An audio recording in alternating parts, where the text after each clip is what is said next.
नमस्कार दोस्तों, ढोल में पोल चैनल में आप सब मित्रों का हार्दिक स्वागत करता हूं।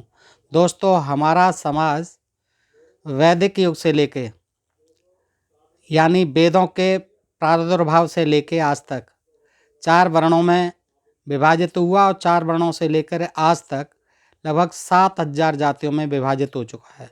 दोस्तों, ये हमारे देश की, हमारे समाज की सबसे बड़ी बुराई रही है जातिवाद, और इस जातिवाद के कारण ही हम विदेशी आक्रांताओं के, विदेशी लुटेरों के सदियों तक गुलाम रहे। दोस्तों, ये जातिवाद इतना बड़ा अभिशाप कैसे बना, ये कहाँ से पैदा हुआ, ये हमारे मन में प्रश्न उठता रहता है कि इतना भयंकर जातिवाद हमारे ही देश में क्यों पनपा, ये और देशों में इतना भयंकर जातिवाद क्यों नहीं देखने को मिलता है। तो हम खोज करते हैं कि ये जातिवाद आखिर पैदा कैसे हुआ हमारा देश में। चार वर्ण और फिर चार वर्ण से लेकर 7,000 जातियाँ। तो दोस्तों, हम जब खोजने का प्रयास करते हैं तो हम कुछ इतिहास को टटोलते हैं, और इसी संदर्भ में मैंने संस्कृति के 4 अध्याय,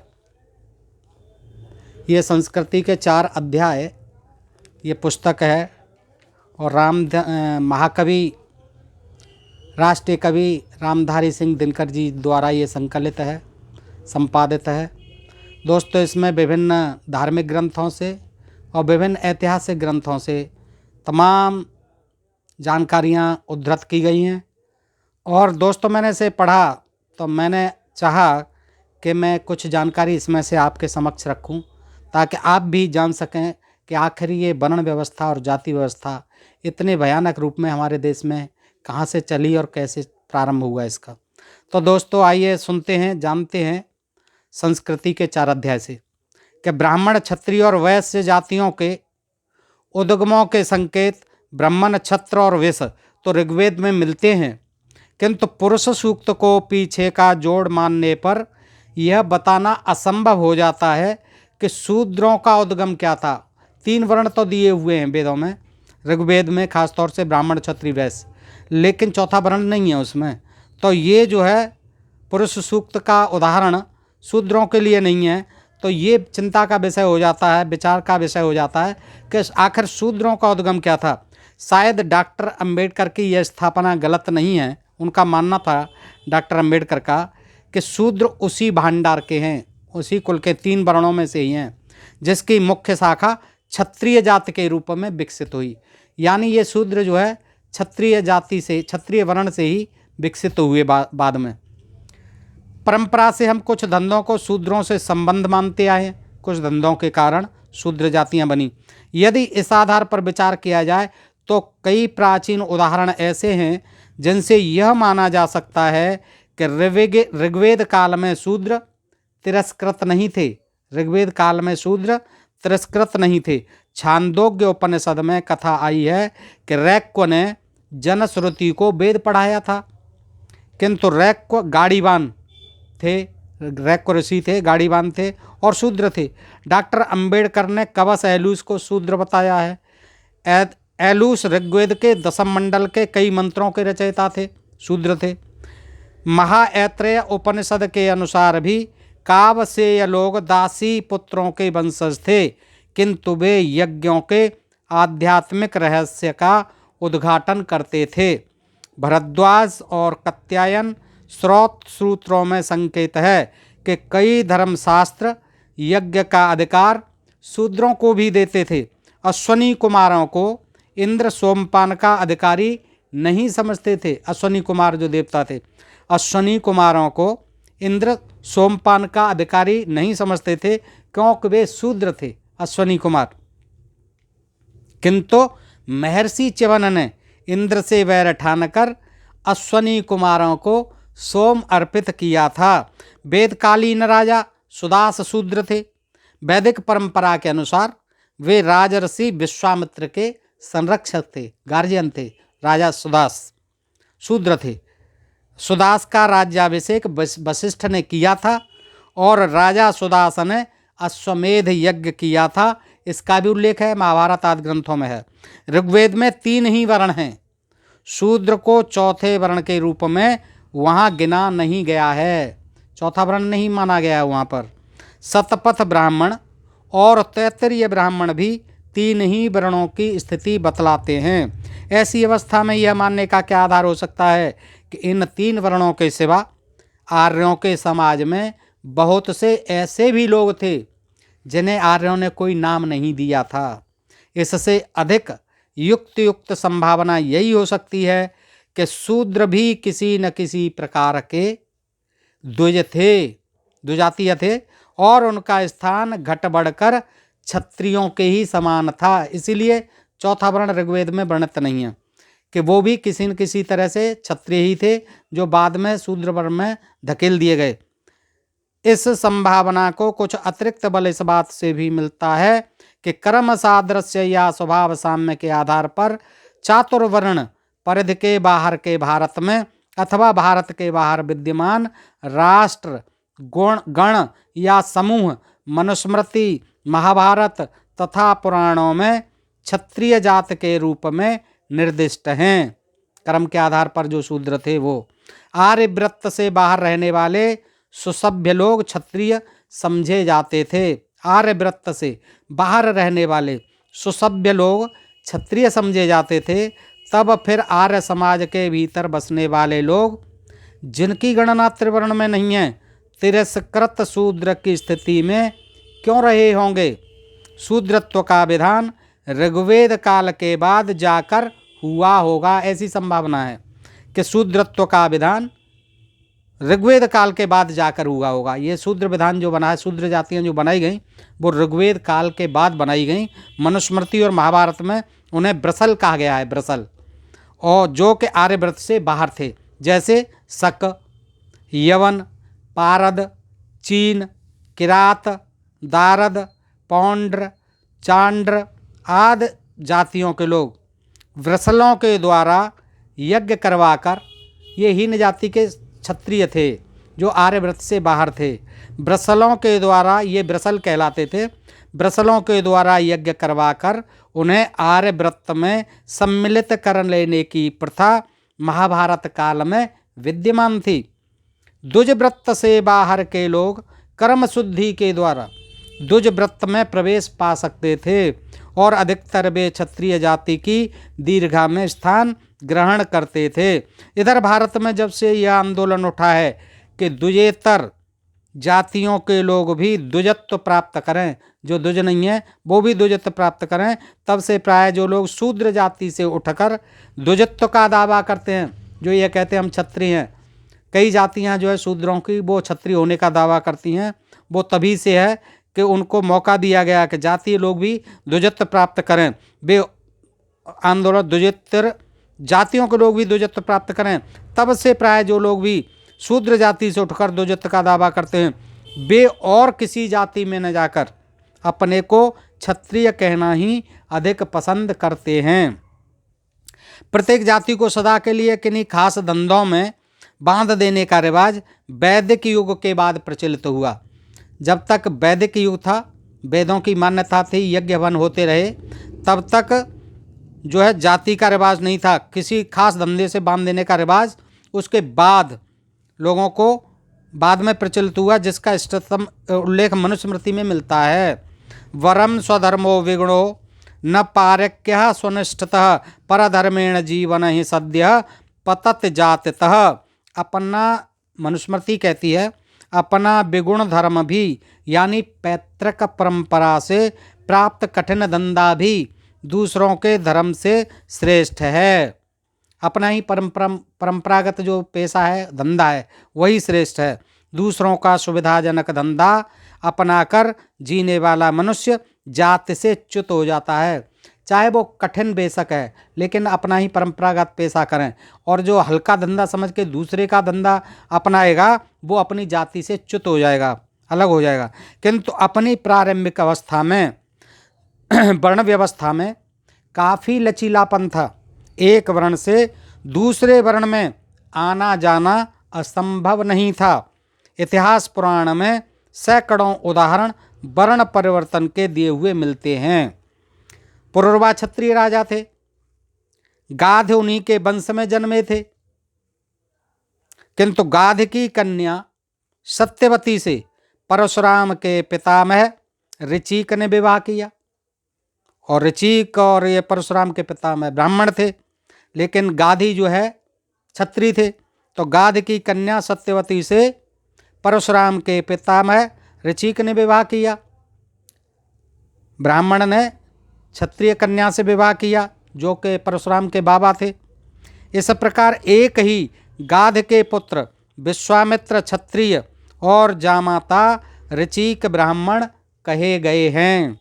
एक ही गाध के पुत्र यानी क्षत्रिय के पुत्र विश्वामित्र क्षत्रिय और जामाता जो उनके दामाद हुए वो ब्राह्मण कहे गए हैं।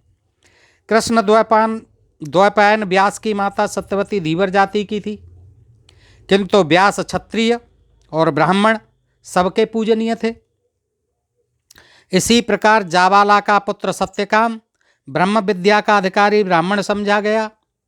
यद्यपि जावाल इतना भी नहीं जानती थी कि सत्यकाम किस पुरुष के संसर्ग से जन्मा था। लक्ष्मण शास्त्री जोशी डॉक्टर अविनाश चंद्र दत्त ने अपने ग्रंथों में इस बात के अनेक प्रमाण उपस्थित किए हैं कि वेदों के आरंभिक युग में सभी प्रकार की श्रेणियों से उठकर लोग ब्राह्मणत्व प्राप्त कर लेते थे। जाति परिवर्तन का रिवाज पंजाब में कदाचित महाभारत काल में खूब चल रहा था, जिसकी निंदा करते हुए कर्ण शल्य से कहता है कि वाल्मीक देश में ब्राह्मण ही क्षत्रिय वैश्य शूद्र तथा नापित बनते हैं और फिर ये ही लोग ब्राह्मण बन जाते हैं। ये निंदा करते हुए कर्ण शल्य से कहता है कि वाल्मीकि देश में ब्राह्मण ही क्षत्रिय वैश्य शूद्र तथा नापित बनते हैं और फिर यही लोग ब्राह्मण बन जाते हैं। मनु ने प्रत्येक जाति के लिए निर्दिष्ट धंधों को अटल बनाने का जो विधान किया, वैसी कोई भी बात ऋग्वैदिक समाज में नहीं थी। ऋग्वेद के एक सूत्र नवम मंडल 112 का ऋषि कहता है, मैं कवि हूँ, मेरा पिता वैद्य है और मेरी माता पिसान करती है। ऋग्वेद में ही मंडल 10 सूक्त 102 ऋषि मौदगल्य का उल्लेख है, जिन्होंने गाय चराने वाले दस्युओं का पीछा शस्त्र उठाकर किया था। परशुराम ब्राह्मण होकर भी भयानक योद्धा के रूप में प्रसिद्ध हैं।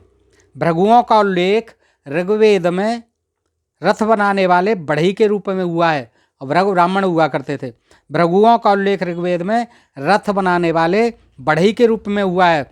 देवताओं में से ऋभुगण धातु शिल्प और लकड़ी के काम में उस्ताद थे। पता नहीं बाद को शिल्प जानने वाले लोगों की गणना प्रायण शूद्रों में क्यों कर दी गई। कदाचित द्विजों ने अपने आभिजात्य को, अपनी उच्चता को अक्षुण्ण बनाए रखने की चिंता में शिल्पकारों को अपनी पंक्ति में यानी अपने बराबर नहीं आने दिया। क्षत्रिय राजा और योद्धा होते थे तथा ब्राह्मण पुरोहित और मंत्री तथा राजगुरु होते थे। इन दोनों के बीच परस्पर आश्रय संबंध था, एक दूसरे के आश्रय थे। वैश्य दीर्घा में दोनों से हीन अवश्य थे, किंतु कृषि और वाणिज्य पर एकाधिपत्य होने के कारण राजा और ब्राह्मण दोनों ही वैश्यों का सत्कार करते थे। किंतु इन तीनों जातियों के लोग शिल्प और कला कौशल को हीन व्यवसाय एवं शूद्रों के योग्य समझते थे। शिल्प और कला कौशल को हीन व्यवसाय और शूद्रों के योग्य समझते थे। ब्राह्मण क्षत्रिय वैश्य जो वर्ग सुसंस्कृत थे, जिनकी बुद्धि का भरसक विकास हुआ था, वे साधारणतया औद्योगिक कलाओं से दूर ही रहे, उद्योग धंधों से दूर रहे। इस बात का भारतीयों के बौद्धिक और आर्थिक विकास की दृष्टि से विपरीत एवं अनिष्टकारी परिणाम हुआ बिल्कुल होगा, क्योंकि जो अपने को बहुत सुसंस्कृत समझते थे, पढ़ा हुआ लिखे समझते थे, ऐश्वर्यशाली और वैभवशाली समझते थे, वो लोग भारतीय इंजीनियरिंग से दूर रहे, तकनीक से दूर रहे, उद्योग धंधों से दूर रहे और इसीलिए ये भारत का पतन होने का एक कारण ये भी बना। डॉक्टर अविनाश चंद्र दत्त और महामहोपाध्याय कांडे दोनों का मत है कि जिन दस्युओं और दासों को जीतकर आर्यों ने अपने समाज में सम्मिलित कर लिया, वे ही शूद्र हुए। दस्यु और दास जो कहलाते थे, आर्यों ने उनको जीता और वे ही अपने समाज में सम्मिलित कर लिए, उन्हें ही शूद्र कहा। ये डॉक्टर अविनाश चंद्र दत्त और महामहोपाध्याय कांडे, ये दोनों प्रसिद्ध इतिहासकार हैं, ये कहते हैं। किंतु विजित समुदाय के लोग आर्यों के यहाँ क्षत्रिय वर्ण में भी सम्मिलित होते थे। किंतु विजित समुदाय के लोग आर्यों के यहाँ क्षत्रिय वर्ण में भी सम्मिलित होते थे। जो जीत जाते थे वो भी क्षत्रिय वर्ण में सम्मिलित होते थे। अतएव समझना चाहिए कि शूद्र अधिकांश में वे लोग हुए होंगे जिनका सांस्कृतिक धरातल निम्न कोटि का रहा होगा। ज़्यादा सुसभ्य नहीं थे, ज़्यादा पढ़े लिखे थे ही नहीं, मतलब जिनका सांस्कृतिक विकास ज़्यादा नहीं था, वो जो है शूद्र गणों में आए हैं। इसी प्रकार आर्यों के अपने व्रत के भीतर के जो द्विज ब्रसलत्व को प्राप्त होते थे, ब्रसलत्व को वो प्राप्त होते थे जो यज्ञ और हवन नहीं करते थे, जो यज्ञोपवीत को धारण नहीं करते थे, जिनका यज्ञोपवीत संस्कार से वंचित रह जाते थे, वो द्विज जो है यानी क्षत्रिय वैश्य शूद्र, वो जो क्षत्रिय वैश्य शूद्र, ब्राह्मण क्षत्रिय वैश्य, ये द्विज कहलाते थे। तो जो द्विज ब्रसलत्व को प्राप्त होते थे वे भी ऊपर से लुढ़क कर शूद्र जाति में आ मिलते होंगे। विशेषतः शूद्रों की संख्या उन लोगों के कारण बढ़ी है जिनका जन्म अनुलोम और प्रतिलोम दोनों ही श्रेणियों के गर्हित विवाहों से होता रहा है। ब्राह्मण क्षत्रिय वैश्य इन तीनों जातियों के सम्मिश्रण से बहुत जातियां पैदा होती रहीं, क्योंकि आर्य यहाँ स्त्रियों को लेके नहीं आए थे। उन्होंने यहीं की स्त्रियों से विवाह किए और यहाँ फिर अनुलोम और प्रतिलोम विवाह हुए। उसके बाद अनेकानेक जातियों की उत्पत्ति हुई। उनका वर्णन ग्रंथों में है। उनको वर्ण संकर जातियाँ कहा गया और वे जातियाँ शूद्र वर्ण में डाल दी गईं। तो उच्च वर्ण के पुरुषों का हीन वर्ण की स्त्रियों से विवाह, उच्च वर्ण के पुरुषों का हीन वर्ण की स्त्रियों से विवाह अनुलोम विवाह कहलाता है, और हीन वर्ण के पुरुषों का, नीचे वालों का ऊपर से उच्च वर्ण की स्त्रियों से विवाह प्रतिलोम विवाह कहलाता है। प्रतिलोम विवाह तो आरंभ से ही गर्हित समझा जाता था। प्रतिलोम विवाह यानी नीचे का पुरुष ऊपर वाली स्त्री से, ये प्रतिलोम विवाह पहले से ही गर्हित समझा जाता था, बेकार समझा जाता था। अनुलोम विवाह की पहले निंदा नहीं थी, किंतु आगे चलकर अनुलोम और प्रतिलोम दोनों ही प्रकार के विवाहों से उत्पन्न संततियां वर्ण संकर मानी जाने लगीं और वे सब की सब शूद्र जाति में प्रविष्ट हो गईं। अनुलोम विवाह का प्रतिरोध बड़ा ही अर्वाचीन है। सम्राट हर्षवर्धन 7वीं सदी के काल तक असवर्ण विवाह के अनेक ऐतिहासिक उदाहरण पाए जाते हैं। जात भेद का आज के जैसा दृढ़ प्रभाव 1000 वर्ष पहले नहीं था। आज जितना प्रभाव है, दृढ़ प्रभाव, ये 1000 वर्ष पहले नहीं था। डॉक्टर अंबेडकर की मान्यता है कि शूद्र पहले उपनयन और यज्ञ दोनों के अधिकारी थे, किंतु वेद तथा यज्ञ के बारे में शूद्र का अधिकार तैत्तिरीय संहिता के समय में ही अस्वीकृत कर दिया गया था। वेदों के समय में तो था शूद्रों को उपनयन का और यज्ञ का, लेकिन जब से तैत्तिरीय संहिता की रचना हुई, इन्हीं वेदों से ही संहिताओं की रचना हुई, उसमें तैत्तिरीय संहिता के बाद इनका शूद्रों का जो उपनयन संस्कार था, यज्ञ का अधिकार था, वो छुड़ा लिया गया। शूद्र का धर्म द्विजों की सेवा करना है, ये लिख दिया गया उसमें। यह मान्यता उसी समय प्रचलित हुई कि शूद्र का धर्म द्विजों की सेवा करना है। ऐत्रेय ब्राह्मण में शूद्र को यथा काम प्रेष्य और यथा काम वध्य माना गया है।